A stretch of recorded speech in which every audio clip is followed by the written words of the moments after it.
nanjye mba nateguye nk'abandi nkanasenga by'umwihariko iyo tubonye ubutumire buzi Kigali ubwo nyine umutima urara mu mutwe uvuga uti Kigali bantumiye noneho nza bwibwiriza z'iki abo banyanyamugi mbese ugasenga amava agahinduka nk'ayiki uvuga uti Imana izamfashe batazanyunyuzamo iki ibyo rero bigatuma tugira amakuru.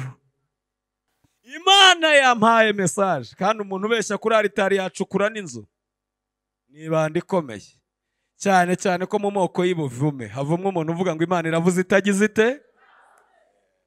Hanyuma Imana yampaye message ivuga ngo iyi Imana itarasohoza icyo yabwiye umuntu itarasubiza n'icyo yasengeye.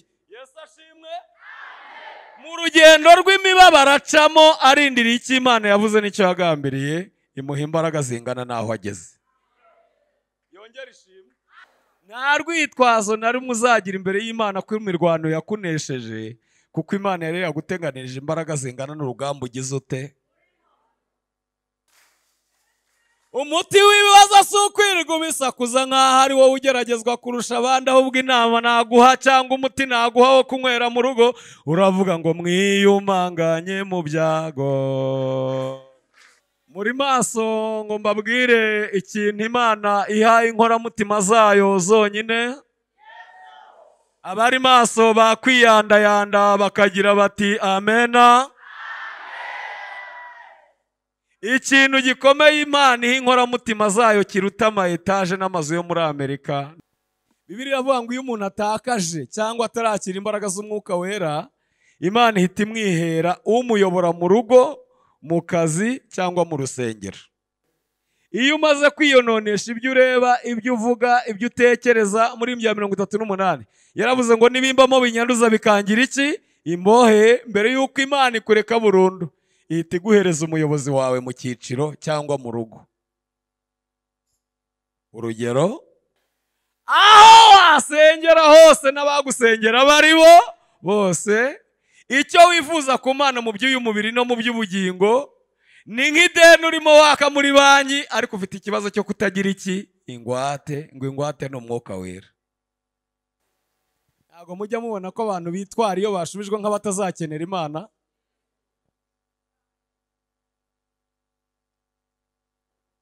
Ndangije ndavuga ngo ariko Mana ibi bintu nta wabisengera ngo bigakurwaho.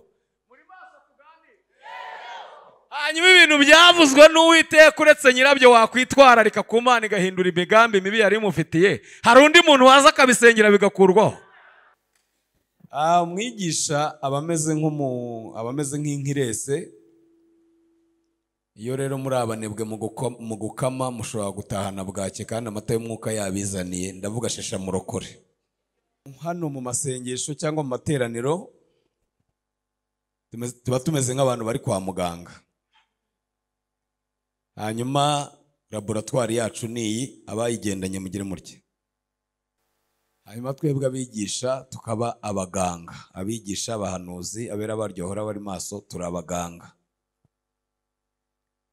Hanyuma ariko indwara zose ntago zikirira hano, hari iziba ziturenze ubushobozi ariko Imana yaduhaye ububasha bwo gutanga transferi tukakohereza kuri dogiteri mukuru. Hari igihe ikibazo cyawe kiba kitari inyuma ahubwo kiri hehe? Kiri imbere. Hano kwa muganga rero ntabwo twese twize bimwe mu bijyanye no kuvura itorero rya Kristo, ariko icyo umwuka yamishuriye ni uko Satani yajyanye abantu mu bintu bijyanye no kuringaniza urubyaro. Ahantu rero baringanije urubyaro buri wese akubwira ko umutima utamucira iki. Mbese Imana ivuze iti bana banjye ahita yishyiramo kandi ataravuka. Wabaye umwana uti wavutse ryari? Twebwe rero dushinzwe kubyaza, hakaba igihe ugira ingorane ukabyaza umugore ufite akana kanze gucuramo. Kuki ukunda imvugo y'Imana n'ubutabazi bwayo ariko ugakunda kugorana no kunanirana? Wowe umeze nk'akana kanze kugira gute ariko upfa kuba wageze kwa muganga. Nyuma yuko bamuteye ikinya turamukorera cesarienne. abyare yanze agize ate akunze. Wabonye umuntu uhagarara imbere y'ijambo ry'Imana akireshyeshya akarisumbaho? Uretse n'ijambo ry'Imana wowe yicara mu ijuru ikarambya mu isi, wasumba n'ijambo ry'umukuru w'igihugu? Kimwe mu bimenyetso byerekana ko uri akana kanze kujya muri pozisiyo ni uko ijambo ry'Imana riza ukaryireshyeshyaho, ukumva ukeneye ineza y'Imana irivugwamo, ariko ntushake gutandukana n'ikibi ryanga. Yesu abwira Nikodemo ngo umuntu utabyawe n'amazi n'umwuka ntabwo yaba umwana w'Imana. Ndasenga Imana mu izina rya Yesu Kristo kugira ngo nibisaba tobari tuzitange, ariko uyu munsi abana bavuke mu izina rya Yesu. Nagiye kwivuza amenyo yanzengereje, umuganga ambwira ikintu gitangaje, reka mvuge bibiri nibyo mfitiye umwanya, kandi ubwo natangiye kwigisha jewe. Nanyweye imiti mwabarokoreme, nubwo wanywa farumasi zose zo mu gihugu, burya abaganga bariho. Hari undi muganga wahimbye indirimbo ivuga ngo ibyo twakora byose n'umwete wacu n'agahinda kagize gute. Dushobora gukora ibintu byinshi ariko ntibigere ku ndwara kubera ko tutanyuze muri radiyo. Hanyuma mbonye ari umuganga w'umuhanga, ndamubwira ni njyewe Imana yampaye amaso mazima, ariko nsigaye nsoma nkumva inyuguti zimwe zirimo zirancika. Arambwira ati ufite imyaka ingahe? Ndayimubwira, ndamubwira, arambwira ati icyo ni ikibazo cy'imyaka. Arambwira ngo ariko niyitaba imyaka, nge nzi kuvura amenyo sinzi kuvura amaso. Nabonyemo ibintu bibiri, murahari mbibaganirize?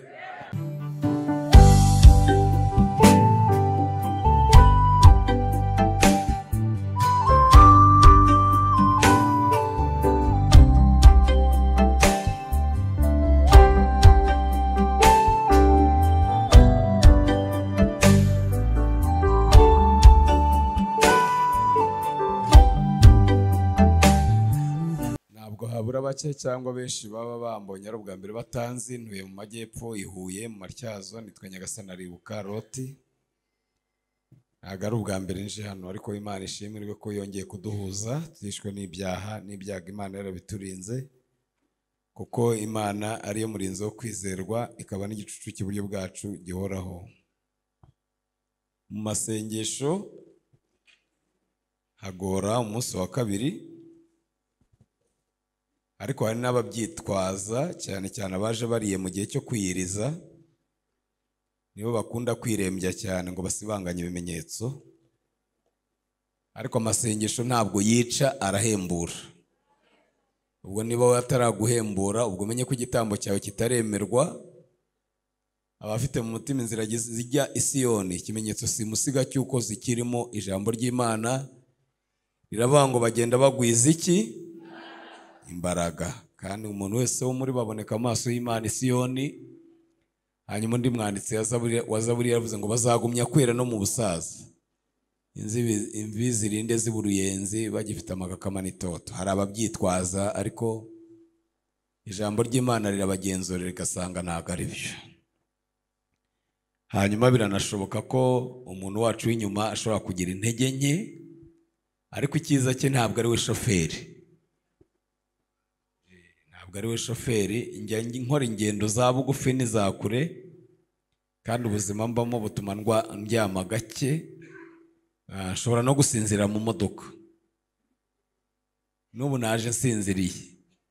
Sinamenyereye igihe shoferi yagereye Nyabugogo, ko ntari igihe shoferi nta manuka twakoze.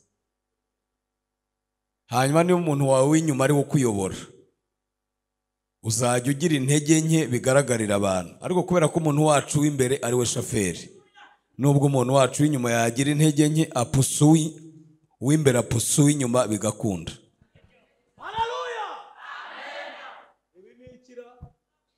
Haleluya! Amen. Ubwabyo kuvuga haleluya ntiwikirize amen ni icyaha cyicisha, nta nubwo ari igicumuro. Ntabwo nguteguye ngo nze gutera nyinshi, ariko kuvuga haleluya ntiwikirize amen uvuze ngo Imana ntigashimwe ndi hano. Ubwo bimenye nabyo Imana ishimwe, iminsi yo kujijwa Imana yayirengagije. Hari n'abatwanariza ngo dutera nyinshi, yaba byakundaga ngo dutere nk'igihumbi, ko abamarayika n'ibizima n'amakuru ari byo bahoramo se kandi batarambirwa. Imana ihimbazwe. Imana ihimbazwe. Yongere ihimbazwe. Imana ihimbazwe. Hanyuma abashoferi bari hano, iyo ugeze ahantu hapanda cyane witwarira mu ya gatatu. Niba wumva uri mugenda unanirwa, ihindura vitesse utwarire mu ya mbere tugeze ahazamuka.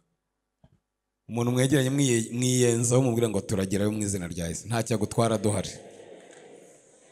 Ababyizeye muvuge cyane ngo amen. Umwigisha abameze nk'inkirese. Iyo rero muri abanebwe mu gukama mushobora gutahana bwake kandi amata y'umwuka yabizaniye, ndavuga shesha murokore. Imana rero yadutekeye, ariko abanebwe Salomo yaravuze ngo ushobora kumushyirira ibyo kurya ku meza ntagire ati yitamike. Hari abantu bakiteguye kumva no kwakira ijambo ry'Imana ngo bazamure ibiganza muvuge ngo amen. Yego, bano bakiriya nabo. Turasoma muri Luka igice cya 21 umurongo w'10. Ariko ijambo ushaka ko tuvuganaho riri ku murongo wa 15. Twagiye nari nabarangiye page. Arongera arababwira ati ishyanga rizatera indi shyanga, ubwami butera ubundi bwami. Kandi mu isi hamwe na hamwe hazabaho ibishyitsi bikomeye, kandi hazabaho n'inzara n'ibyorezo by'indwara, hazabaho n'ibitera ubwoba n'ibimenyetso bikomeye biva mu ijuru. Murimo murasoma? Ntago muri gusoma? Tugeze ku murongo wa kangahe? Ariko ibyo byose bitaraza bazabafata babarenganye, babajyane mu masinagogi no mu mazu y'imbohe, babashyira abami n'abategeka babahora izina ryanjye. Ibyo bizabera kugira ngo mubabere abahamya. Nuko mumaramaze mu mitima yanyu uko mutazashaka ibyo mwireguza icyo gihe kitaragera. Wa murongo tuwugezeho. Kuko nzabaha ururimi n'ubwenge iby'abanzi banyu bose batazabasha kuvuguruza cyangwa gutsinda. Ariko muzagambanirwa n'ababyeyi banyu ndetse n'abavandimwe na bene wanyu n'inshuti zanyu bazicisha bamwe muri mwe. Muzangwa na bose babahora izina ryanjye, ariko ntimuzapfuka agasatsi na kamwe ku mitwe yanyu. Nimwihangana muzakiza ubugingo bwanyu. Amen. Amen.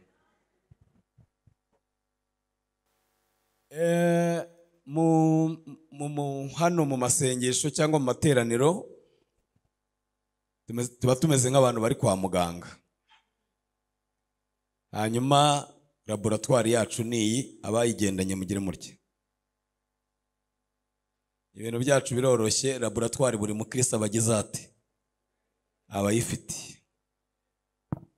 Hanyuma rero abayobozi ni abarwaza,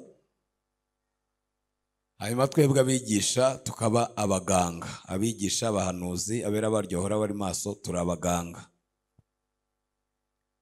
Hanyuma ariko indwara zose ntago zikirira hano. Hari iziba ziturenze ubushobozi, ariko Imana yaduhaye ububasha bwo gutanga transferi, tukakohereza kuri dogiteri mukuru. Hari igihe ikibazo cyawe kiba kitari inyuma, ahubwo kiri hehe? Kiri imbere. Hano kwa muganga rero ntabwo twese twize bimwe mu bijyanye no kuvura itorero rya Kristo. Hari abaganga bitwa ababyaza, ariko icyo umwuka yamishuriye ni uko Satani yajyanye abantu mu bintu bijyanye no kuringaniza urubyaro, kandi kubigisha nk'uwigisha abantu baje gusenga. Hanyuma akaba afite umugambi ukomeye yuko nta bana bongera kuvuka. Ijambo ry'Imana rivuga ko ijuru rikingurwa n'imfunguzo 5. Urwa mbere ruba muri Luka 15:10. Haravuga ngo kandi mu ijuru haba umunezero mwinshi ku Mana iyo umunyabyaha umwe agize ate. Ahantu rero baringanije urubyaro, buri wese akubwira ko umutima utamucira iki. Mbese Imana ivuze iti bana banjye, ahita yishyiramo kandi ataravuka. Wabaye umwana uti? Wavutse ryari? Muri 1993 yaravuze ngo umunsi mwiza nibuka wavutse ryari? Paul avuga ngo umuntu yari muri Kristo Yesu aba abaye icyaremwe. Yesu abwira Nikodemo ngo umuntu utabyawe n'amazi n'umwuka ntabwo yaba umwana w'Imana. Ndasenga Imana mu izina rya Yesu Kristo kugira ngo nibisaba tobari tuzitange, ariko uyu munsi abana bavuke mu izina rya Yesu. Hari umugabo umwe yagiye mu giterane ngo abona abantu bari mu bintu nka bimwe twari turimo, kubera ko ngo yarajijutse arabyanariza byanga gukwiramo, abwira pasiteri ati ndigendeye ndumva hano hari akajagari. Yumvaga bamwe bati haleluya, abandi bati amen, abandi bati niyo.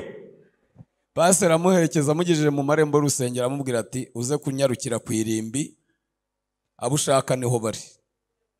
Niwumva udasobanukiwe ujye ku bitaro bikuru bakurangira aho bita muri Suwa, niho haba abantu b'indembe batabuje cyangwa mu ndembe. Hanyuma aramubwira ngo nushaka kumenya ibyacu baze kukujyana mu maternity. Urasanga utwana twigaragura, utundi twubika inda, utundi turira, abandi bahamagara. Ubwo umenye yuko twebwe ariko tumeze, iyo byagenze neza ijuru rirabyara impundu zikavuga. Imana ishimwe. Ngewe ntago nza kuba forusa, mfite kwizera ko mu byumva. Ariko ntudushuke ngo uri muri siransiye. Siransiye mu ijuru ntiba yumva, nabura vibureri. Iki nacyo ndagisobanura. Umugabo yagiye gutira imfizi ariko yakundaga igisoro, arangije yikinira igisoro, hanyuma mugenzi uje saa 11 arayitira arayijyana. Wa wundi aravuga ati nanjye icyo cyari cyanzanye. Baramubwira ati wazindutse ariko ntiwagize ute.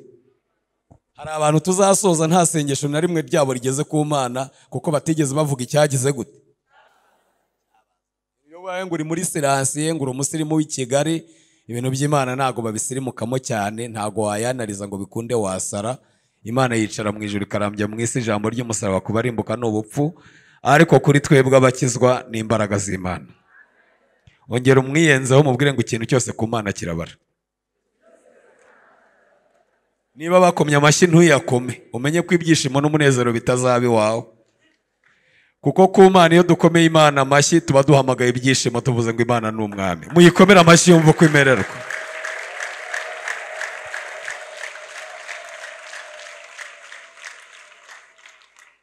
Nagiye kwivuza amenyo yanzengereje.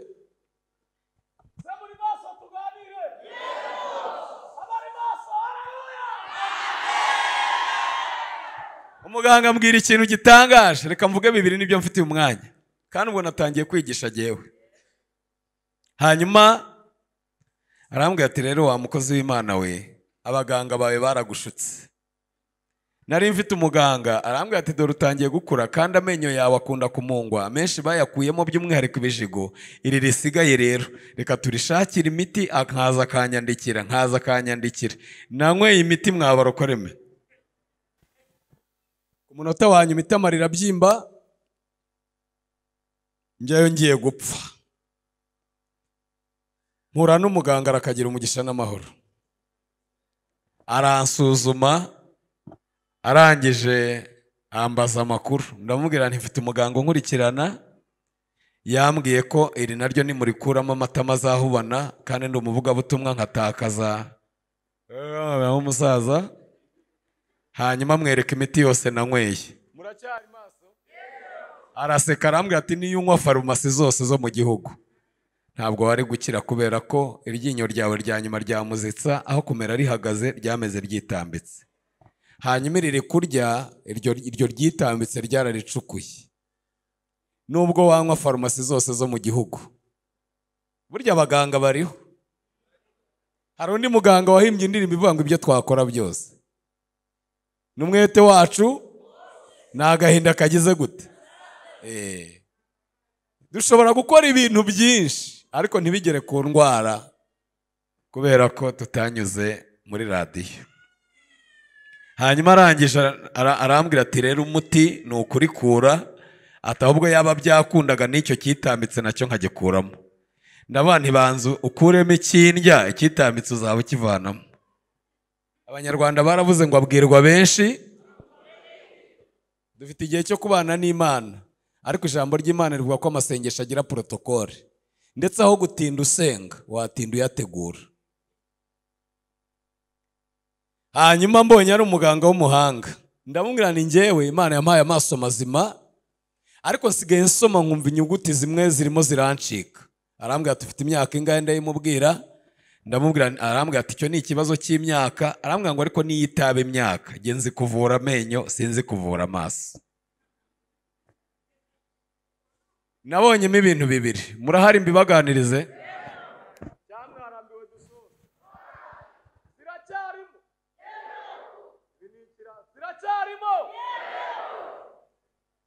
Numva ari ugusunika. Ziracyarimo. Ahubwo ikintu cya mbere nakuyemo nuko nta umenya umuntu. Niba umuntu w'umuspecialist afite doctor akubwira ati jewe nza amenyo sinza amaso, kandi ako ni agace k'umutwe, uzongera kuvuga ngo azi umuntu azaba abeshye. Umuntu azwi n'Imana gusa. Icya kabiri, ibintu byose wakora nari mvuye kubibabwira hataravamo ikibazo, ubu ukorera iki?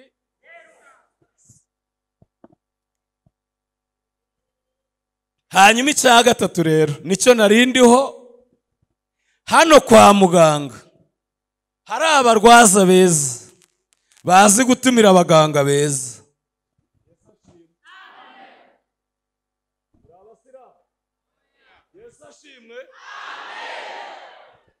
Ntabwo twese twize kuvura zimwe.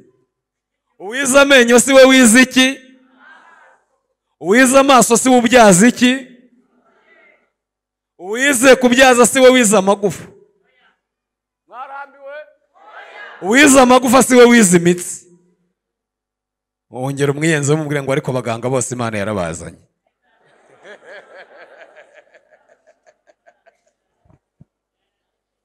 Imana ishimwe yabikoze neza. Ngiye kwibwira ko muyimye icyubahiro. Imana ishimwe yabigenje neza. Iyo turimo dutegura amasengesho, ibiterane n'amateraniro, usanga bamwe muri twe batanga ibitekerezo bakagira bati ku munsi wa mbere muzazane runaka azi kwigisha ibyo kwezwa. Hanyuma ku munsi wa kabiri muhamagare igiti mu jisho adushyire mu maci umukuru nabo baza abaganga bafite ibyo bize. Hanyuma umunsi wo gusoza muzazane runaka atujyane mu bintu by'amasezerano, atwigisha ati kuko umwami Imana izagira ite, nicyo gituma ntagira nte. Ariko rimwe na rimwe ntitukanabitindeho cyane. Yesu ashimwe. Amen. Yewe reka sina n'abahenda ziguterana n'iki. Haleluya. Amen. Ko tubasa tutararepetanye ubundi ndagusaba kuririmba ngo bigende gute. Haleluya. Amen. Tukibagirwa ko hano kwa muganga buri saha, vuga ngo buri saha, n'ubundi abarwayi bahora binjira n'abagore baje kugira gute byara. Hari abantu Imana ishaka kubyara muri uyu mugoroba. Muyikomere amashyi, muyihe impundu. Imana yacu irahambaye.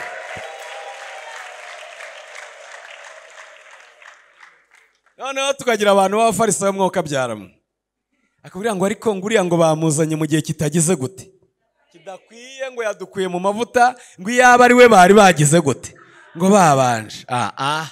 Ibyo byigirwa mu ijoro, ntabwo byigirwa inaha. Imana yabikoze uko yabishatse, izabikora uko ibishaka.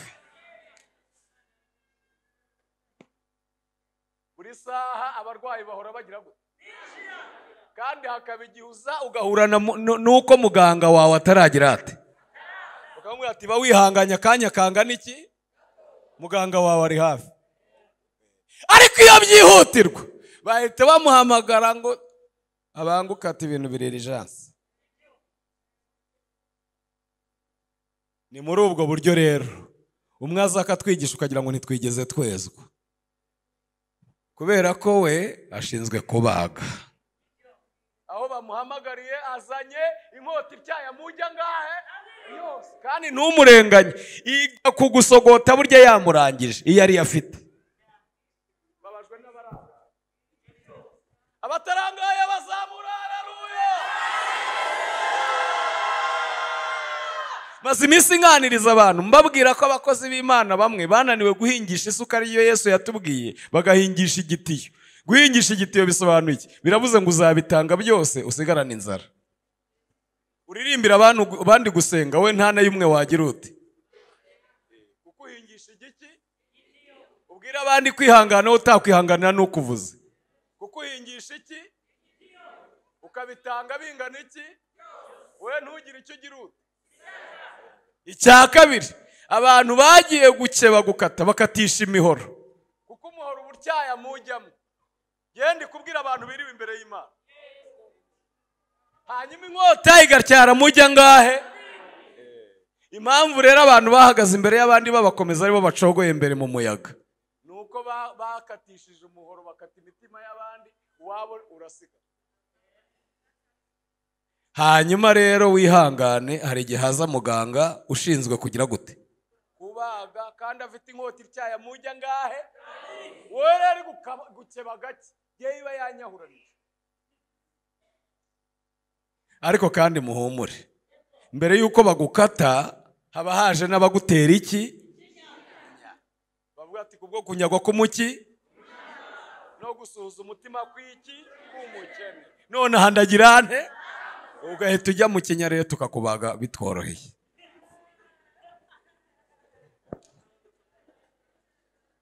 Urya muntu wabwiye yaguhararutse. Reba undi muntu umubwira uti Imana itegura neza. Yewe ndi gufashwa kandi reka mfashwe nabitegeye nturutse kure. Abari gufashwa haleluya!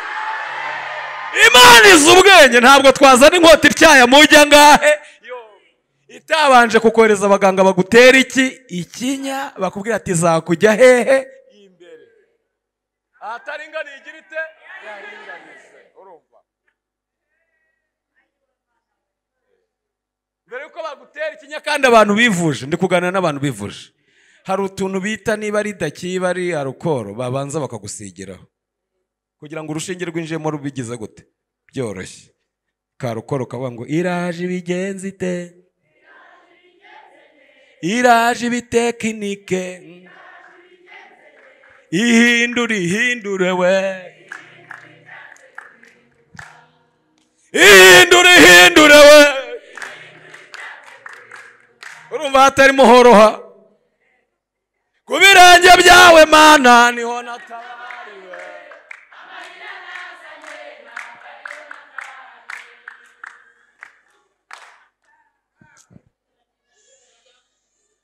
Nigeze kunezerwa cyane nabwirije hakorekera ibitangaza bikomeye. Marayika w'Imana aransanga arambwira ati Imana niyihaha, Imana ni nayiteka, wowe uri umugabura, uri umuseriveri. Ndabane ntacyo, nanjye ngabura mu kigo gikomeye. Shimira Yesu Kristo wambashishije ko yantekereje ko ndi uwo kwizerwa akangabira umurimo. Imana yarakoze, Imana yarakoze, Imana yarakoze, Imana yarakoze. Abahumeka bose bavuge ngo amen.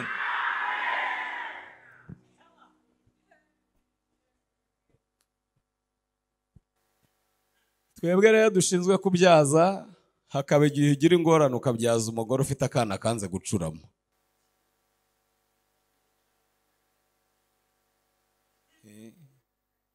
Kanze kugira gute? Niba hari umugore byorohera kubyara, ni umugore uza kwa muganga ibise byaje n'akana kamaze kujya hehe? Muri pozisiyo yo kugira gute? Kuki ukunda imvugo y'Imana n'ubutabazi bwayo ariko ugakunda kugorana no kunanirana? Wowe umeze nk'akana kanze kugira gute? Ariko upfa kuba wageze kwa muganga. Nyuma yuko bamuteye ikinya turamukorera cesarienne. Abyari yanze agize ate? Akunze. Umugambi w'Imana ugira ute? Usohore. Uwa Satani buri n'izina ryande. N'izina.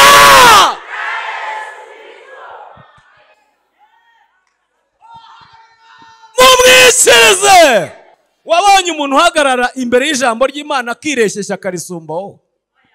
Uretse n'ijambo ry'Imana wowe yicara mu ijuru ikarambya mu isi, wasumba n'ijambo ry'umukuru w'igihugu. kimwe mu bimenyetso byerekana ko uri akana kanze kujya muri pozisiyo ni uko ijambo ry'Imana riza ukaryireshyeshyaho ukumva ukeneye ineza y'Imana irivugwamo, ariko ntushake gutandukana n'ikibi ryanga. Numva Yesu anyemeza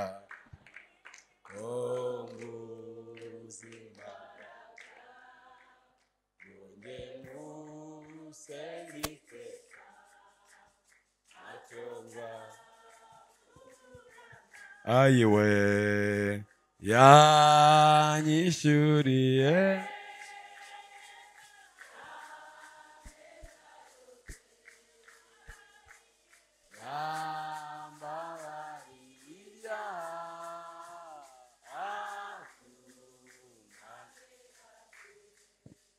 ni ufite imbaraga zihagije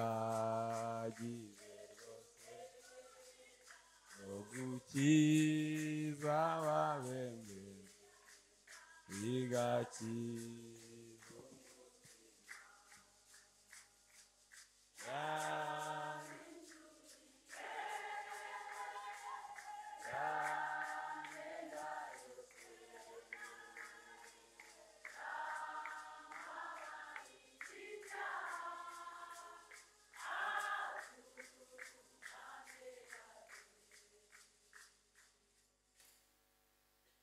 Nanjye mba nateguye nk'abandi nkanasenga, by'umwihariko iyo tubonye ubutumire buza i Kigali, ubwo nyine umutima urara mu mutwe uvuga uti Kigali bantumiye, noneho nza bwibwiriza z'iki abo banyanyamugi, mbese ugasenga amavi agahinduka nk'ay'iki, uvuga uti Imana izamfashe batazanyunyuzamo iki. Ibyo rero bigatuma tugira amakuru.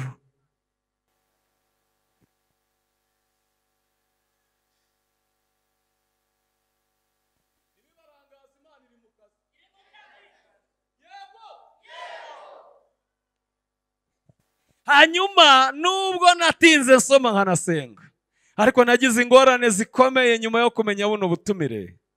Message nayibonye uyu munsi nkaryarize nka saa yine, mbwira Yesu nti ndagushimiye uranyorohereje, nubundi nari ninyujeje ya kure, niyo mpamvu mwabonye ntayiteza nubwo icyigisho giteguye.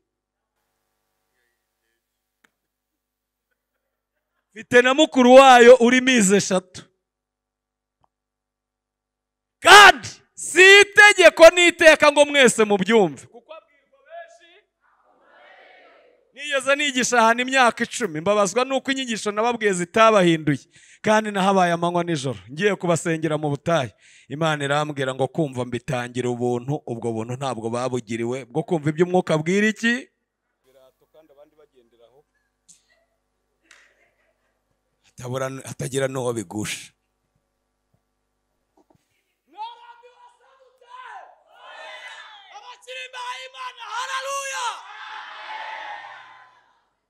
Imana yampaye message, kandi umuntu ubeshya kuri aritari yacukura n'inzu n'ibandi ikomeye cyane cyane ko mu moko y'ubuvume havumwe umuntu uvuga ngo Imana iravuze itagize ite.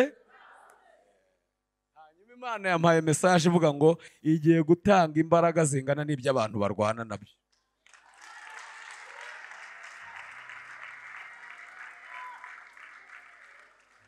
Kubyumva ukabyizera urazamura haleluya twumva aho uri.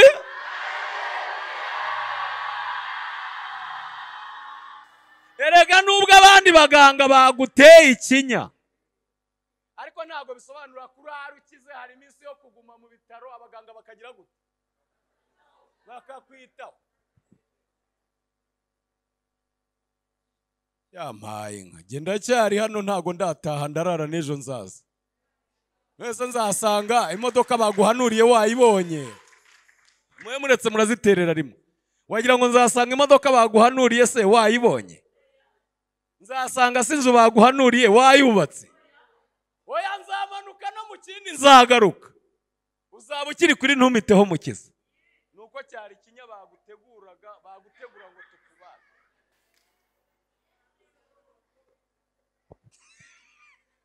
muraseka nkumva nanjye ndabijatse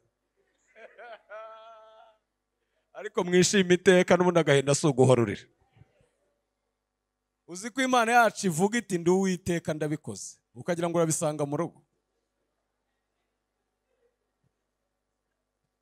Umuntu uri mu bigisha ni umunyamasengesho, hanyuma muri gahunda zo gusubiza kw'Imana habamo na ndaguhaye. Nuva hano bikamukundira bikaba nk'uko yabibwiwe cyangwa yabyizeye yanabisengeye, apo turaba tworohewe hano kwa muganga, ubwo muraba mugabanutse turahunda akanimero.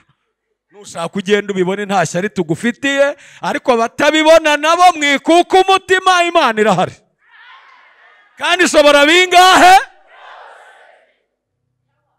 Ndashimira Imana ko ngize ibihe byiza. Yewe numva Imana muri aya masengesho.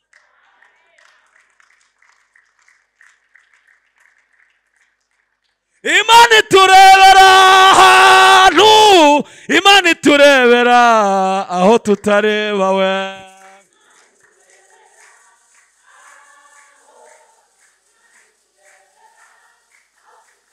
Oh, Imana iturebera aho, Imana iturebera mashini makeya we.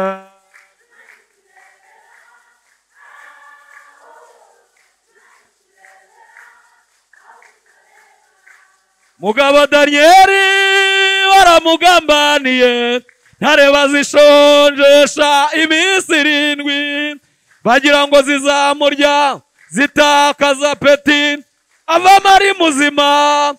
Imana iturebera aho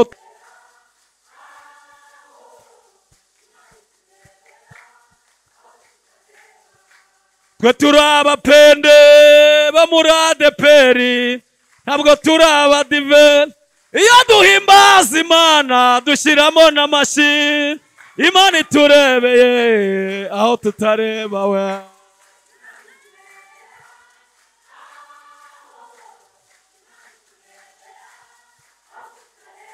Imana ibaha umugisha.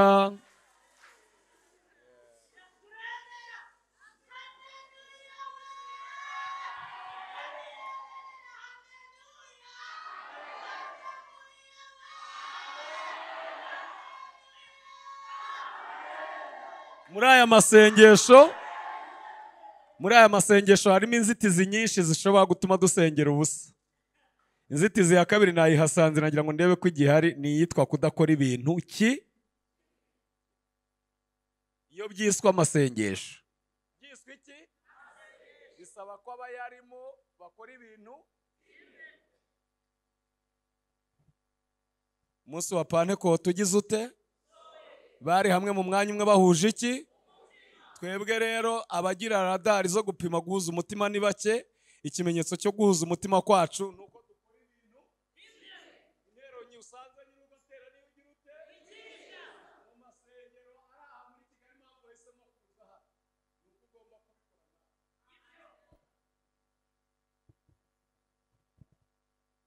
Rega Satani ni sekibi, niko Padiri n'abakristo bamwise. Harabati mu bivangavange bipfe, mwibyitwe ngo mwiyirije ubusa kandi mwijijije ubusa.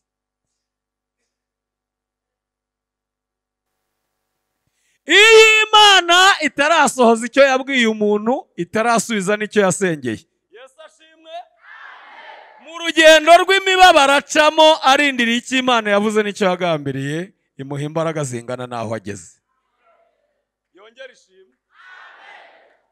Imana yongera ishimwe kandi yongera ihimbazwe. Nicyo gituma avuga ati ntimuzahagarike umutima w'ibyo muzavuga, kuko muzabibwirwa muri uwo mwanya. Undi mwanditsi we yaravuze ngo kuko atari mwe muzaba mwivugisha, ari umwuka wa so. Kandi Imana ndumva abantu benshi bandikure. Yesu ashimwe. Yesu ashimwe. Nta rwitwazo na rumwe uzagira imbere y'Imana ko imirwano yakunesheje, kuko Imana yari yaguteganirije imbaraga zingana n'urugamba ugize ute.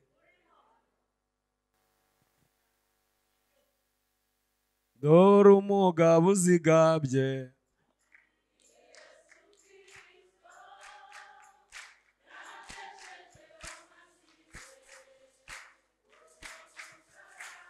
ndetse n'intwaro ndetse n'intwaro ayiwe twashobora kunesha.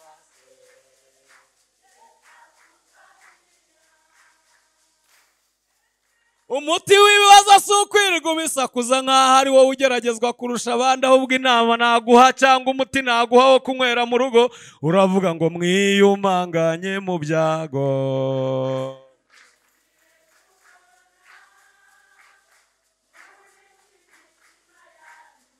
ayiwe yitagwa intwari we y'umwami wanjye.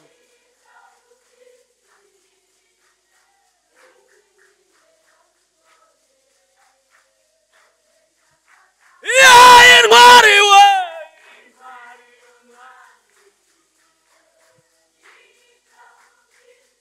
ayiwe nikwigimera ngo ibone. abakiri mu mirwano Imana itanze imbaraga n'imbabazi ndetse n'intwaro, mukomere cyane mashini make unesha we duhabwe ingabire nziza. iyawe mukomere cyane.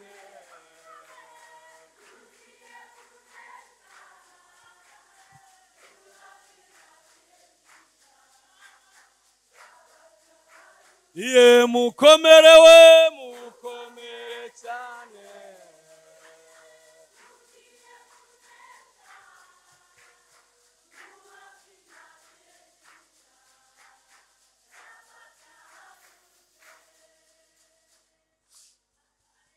muri maso ngo mbabwire ikintu Imana ihaye inkoramutima zayo zonyine.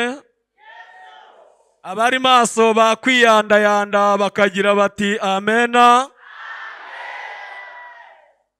ikintu gikomeye Imana iha inkoramutima zayo kiruta ama etaje n'amazu yo muri Amerika ni umwuka wera.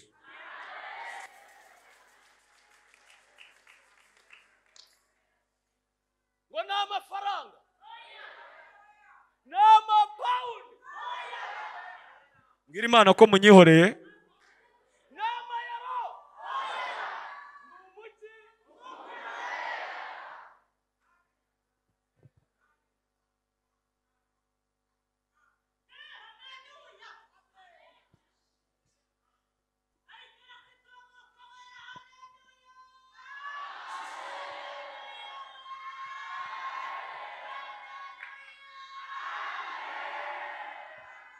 musubire inyuma musome ibyanditswe byera, cyane cyane ivanjiri.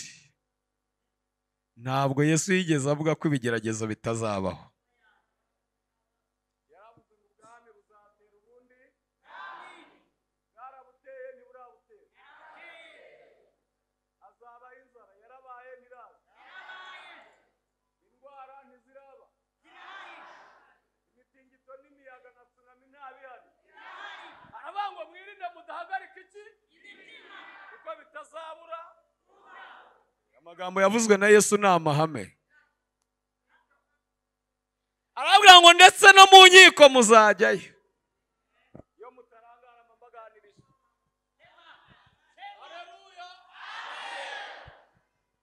mbere gato y'ikinyejana cya gatatu abizera Kristo baciye mu mibabaro itagira ingano. ariko naratangaye nasomye ijambo ry'Imana. muracyari maso? sanga baratotejwe barizera. muracyahari? barakubitwa ntibareka kwizera ngo bapfa banizeye. mu yandi magambo umwami tumwizera turi mu bisubizo, tukamwizera turi no mu bibazo, no mu rupfu tugakomeza tukagira gute?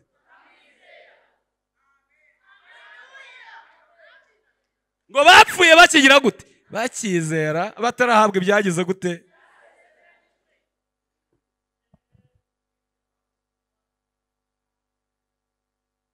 kandi ngo umwami yarababwiye ati nta kintu mbaha, mube mwicaye hamurindira abandi.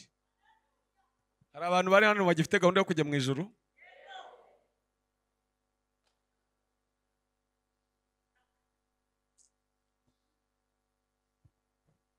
nimuhumure, ntabwo hazabaho akarengane ko gututema amajosi. ahubwo hazabaho akarengane ko gutema ibyo twizeye.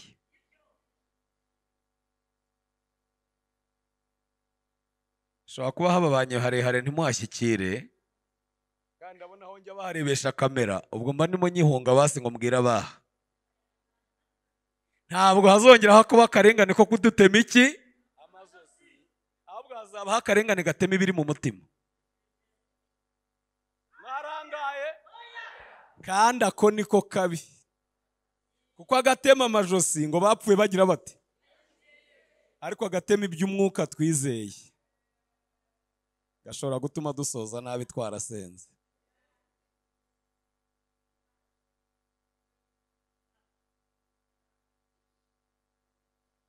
Hanyuma imirwano n'imibabaro uri guhura nayo, Imana ishimwe ko hari abasinziriye. Nigeze nkangura umuntu saa 8 z'ijoro, ijwi rirambwira ngo nta banga agira. Ibyo yanze ko Imana yanze ko abyumva. Hari igihe twanduranya ku bantu ngo bakanguke, kandi ari Imana ishatse ko basinzira, ngo iki Imana ishaka ko abana bayo bamenya gitambuka. Kuki se wowe usinzira abandi bari maso?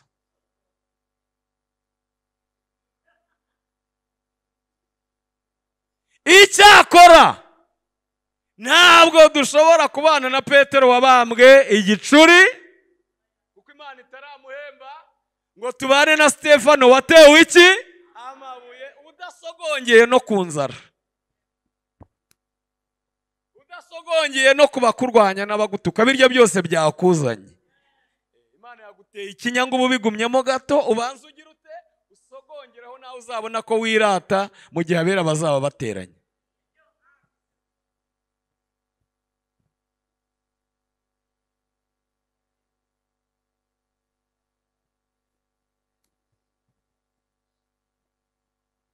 Hanyuma nyuma y'ibyo abera bazasanga Imana. Shigaje umwanya muto uyihimara yirariza, nzaheraho Imana nimpa ubwo buryo. Ndashaka kubabwira ingorane 5 ziba ku bantu batabonye imbaraga z'umwuka wera.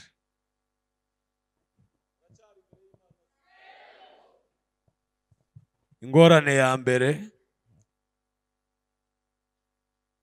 mu Baroma igice cya 8 umurongo wa 9 haranditse ngo ariko mwebwe ntago muri aba kamere, ahubwo muri ab'umwuka, niba umwuka w'Imana aba muri mwe. Ngo ariko umuntu wese, unyumva nyikiriza, umuntu utagira umwuka wa Kristo ntaba ari uwe. Ndabona hari abantu bari maso, reka mbabaze, ubwo niba ijambo rivuga ko umuntu utagira umwuka wa Kristo ataba ari uwe, ni uwande? Ntabwo ariko Bibiliya bivuga. Bibiliya iravuga ngo iyo umuntu atakaje cyangwa atarakira imbaraga z'umwuka wera, Imana ihita imwihera umuyobora mu rugo, mu kazi cyangwa mu rusengero. Nicyo gituma Imana yabwiye Mose ngo manuka vuba, kuko ba bantu bawe biyononnye. Iyo umaze kwiyononesha ibyo ureba, ibyo uvuga, ibyo utekereza, muri 38 yaravuze ngo nibimbamo binyanduza bikangira iki imbohe, mbere yuko Imana ikureka burundu ihita iguhereza umuyobozi wawe mu cyiciro cyangwa mu rugo. Urugero, Mose arayisubiza ngo noneho ubwo bampaye bararemereye, ntuwa kumfasha kugira gute kubaheka umugongo utagira gute udaturika. Reka ndebe abantu, abaririmbyi, abanyamasengesho, abadiyakoni, impuzabikorwa, n'undi muntu ufite icyo akora mu rusengero agira atya. Uzamure cyane nanjye ndimo. Ntabwo mwabonye ko icyiciro runaka gifite abantu baremereye, iyo bagiye mu matora umuyobozi wayoboraga icyo cyiciro inshuro nyinshi yanga kuza? Abagira ngo nihaza kuvumbuka itegeko rivuga kudahari batagira gute batamutora, abaruhutse uwo mu, kuko abantu batagira umwuka wera bose bagira bate bararemera. Uramubwira uti haguruka, akagira ate?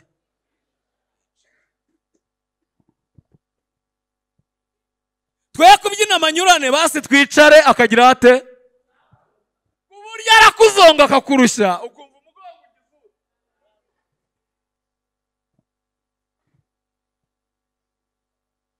muze kunyemerera nidusenga dusengere n'imiryango. Murabyemeye?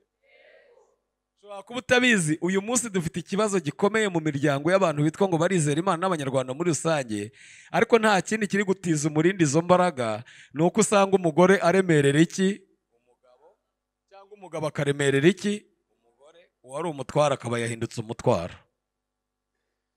Twebwe tukakubwira ngo ihangane utere hariya y'umurambararo, kandi umutwaro uko uri hehe? Se muracyahari? Abanyarwanda baravuze ngo twavamo umwe bikaba ishyiga ryahe? Ishyiga ry'inyuma ni umugore n'abana, naho ishyiga ry'imbere ni umugabo. Bisaba ngo niba umugabo yagiye gushaka ibirayi, basi nawe wimurushye umubwira ngo ahembe n'abakozi kandi nta kazi mugira. Ariko byose mwabikoreye nde? Niyo mpamvu rero mu gutaha aza saa sita z'ijoro kandi atanyweye urwagwa, agira ngo byibura hagera umutwaro woroshye abahari bagize bati kubana kwabo kwiza.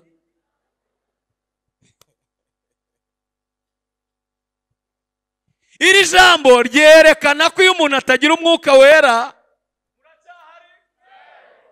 ashobora gukorera Imana mu byiciro runaka kandi Imana itamuzi. Mu yandi magambo, ntawe uzi Imana keretse umwana n'uw'umwana muhishuriye. Ntabwo rero twebwe twamenya Imana ntitwanayibona ngo tubeho, ahubwo mu mwuka niho tuyumva. Imana ishimwe. Imana ishimwe. Ubundi iyo bitari mu mwuka ntibyumvikana. Unabwira n'umuntu tuzajya mu ijuru, akakubaza ati mu ijuru se nihe? Kuko mu mwuka niho byumvikana. Imana ishimirwe ko yawohereje. Ongera uca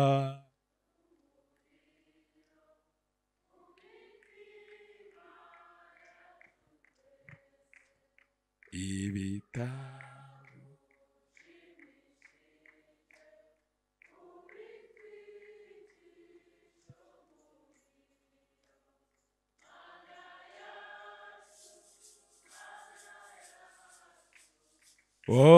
oherezo.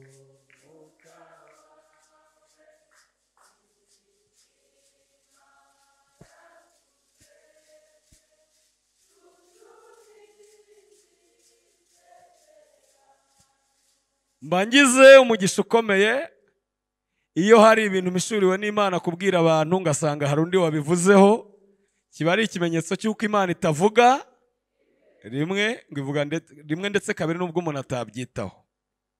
Hanyuma iyo umuntu adafite imbaraga z'umwuka wera muri we, aba afite ingorane zo kwaka ideni muri banki, ariko nta ngwate agize ate. Birya byose twasengeye ejo, ibyo dusengeye mu kanya, ibyo umuyobozi atubwiye tugiye gusengera nyuma ya saa yine, buriya yashyireho imbago nabyumvise tuteme ukokora ubundi twisengere, buri cyiciro tugisengere ukwayo. Siko yatubwiye? Abakobwa ukwabo, abagore ukwabo, twivune umwanzi mu izina rya nde? Rya Yesu.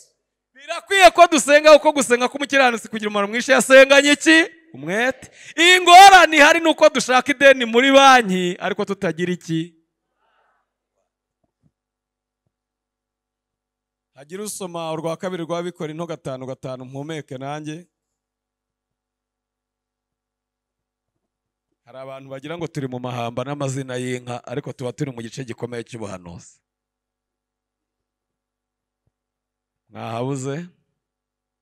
Urwa kabiri rwa Bikorinto igice cya 5 umurongo wa 5. Soma. Nisomere byabagoye.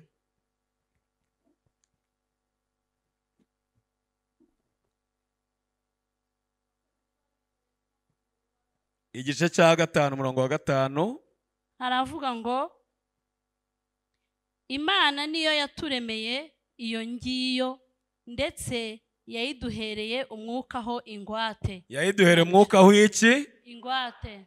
Turi kumwe n'abantu bajya bafata amadeni muri banki, baguha ideni nta ngwate. Mwarambiwe dusoze? Muracyari imbere y'Imana? Ko ntabumva? Haleluya.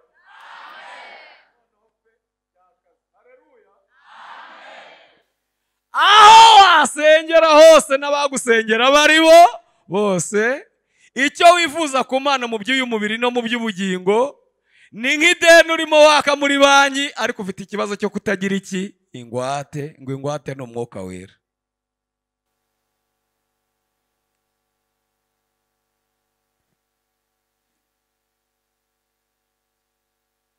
Ingorane ya gatatu, kubera munaniwe reka mba ariyo nsorezaho dusenge. Murumva zikirimo?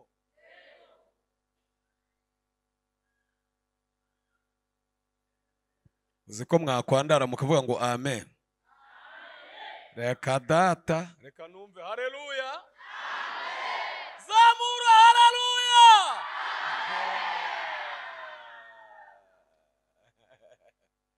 Umwuka Wera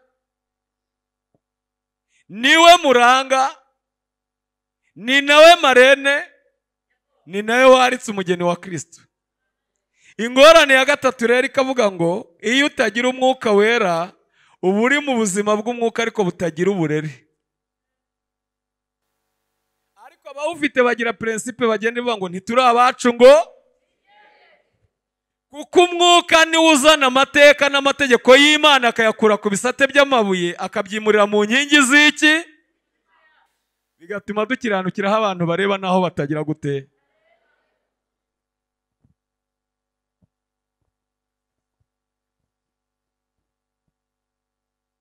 Sobone nkavuga bazagakurikira ntibazagira ngo niko mparamo aryo hasubiwemo. Kandi abantu ngakamera ntituba dufitanye amasezerano, ariko Imana ishimwe ko iyo bigiye bigera kuri benshi. Twasengeye umwana w'umukobwa Imana ica inzira ashyingirwa avuye mu mbaraga zikomeye z'abarozi. Imana iravuga ngo ndaziciye, nciye inzira aho zitari. Birangiye umunsi wo gukora ubukwe jye sinari impari, banyohereje amafoto. Ikintuza cyose kiri ku gasozi. Ndababara ngira agahinda nari nagiye gusenga, ijwi rirambwira ngo mbabaye kurusha wowe. Hari abo tukemeranya aho kuyacu ivugara? Haleluya. Ibi ni ikira. Haleluya. Mvuye njya kumusura mpahurira n'umuhanuzi nawe udahusha. Aramuhanura amubwira ngo Imana yambwiye ngo nkubwire ko kubera ko wayisuzuguje mu bukwe umwana ntuzamuyibaze. Ntabwo mujya mubona ko abantu bitwara iyo bashubijwe nk'abatazakenera Imana?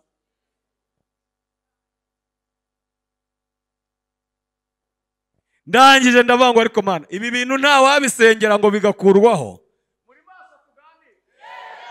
Hanyuma ibintu byavuzwe n'Uwiteka uretse nyirabyo wakwitwararika ku Mana igahindura imigambi mibi yari imufitiye, hari undi muntu waza akabisengera bigakurwaho? Nicyo gituma nyamusengera abanyamasengesho kugira ngo Imana ibarinde umwuka w'ubuhumyi, ejo utazajya gusengera umuntu Imana yamaze guca mu maso yayo. Yitwa Imana itanegurizwa iki? Nibinkundira nkumva nkiri muri uyu mwuka, nzabigisha umwe mu mbaraga z'Umwuka Wera ziri hejuru witwa umwuka wo gutinya iki? Uwiteka. Mu ijambo rivuga ngo mukorere Uwiteka mugira mutinya, mumunezererwe muhinda iki? Umushyitsi, kuko Imana yacu ari umuriro ukongora. Niba koko ugifite gahunda yo kujya mu ijuru, umwuka wagufasha kugerayo vuba witwa umwuka wo gutinya iki? Mbonye ntacyo nabikoraho nahise njya mu mujyi mbaza abacuruza imyenda.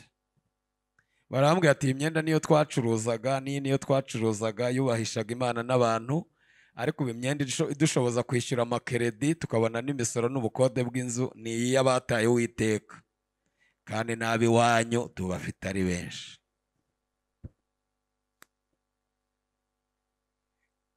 Ngiyo impamvu uzasanga muracyahari umuntu mu rusengero yifata nk'umukozi w'isumba bingahe, ariko mwahurira ahandi ukabona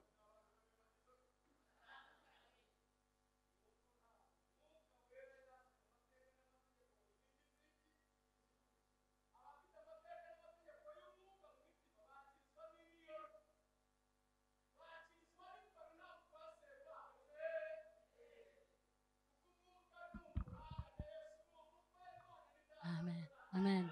Amen. Imana ihimbazwe. Nari mbabwiye ngo Imana ihimbazwe. Ndababwiye ngo Imana ihimbazwe. Ndavuga mu izina rya Yesu Kristo ngo Imana ihimbazwe. Imana ifite gahunda yo gutanga imbaraga zingana n'imirwano abantu bafite. Hazabaho ibihe bigize gute? Birushya. Ariko muri ibyo bihe birushya Imana izatangamo imbaraga zo gusunika abantu. Ngorane ya kane, ahatari umwuka wera abantu ntibatsindwa. Kuko Yesu yaravuze ngo umwuka naza azagira ate? Azatsinda ab'isi agira ate? Hanyuma hakaba no kuvangirwa abantu bakavuga ngo runaka nta bindi akunda kwigisha, ngo ariko iyo bapfa kumuzana akatubanza. Oya, aho umwuka wera atari ntibagira bate? Ntibatsindwa. Hari umukobwa wigeze kutubwira ahantu ngo tumurenganure, bamubeshyeye ko atwite, tuzamurenganura kwa kane abyara kwa gatatu. Arinda abyara avuga ko umutima utamucira iki? Umuntu arakugambanira akagusebya, byakubabaza akakubwira ko uri umwana mu mwuka, nta bintu bidasanzwe bihari. Niba byarakugushije wihangana, ubwo uri umwana mu mwuka, ariko twebwe imitima ntiducira iki? Umwuka wera atari ntibagira gute? Ntibatsindwa.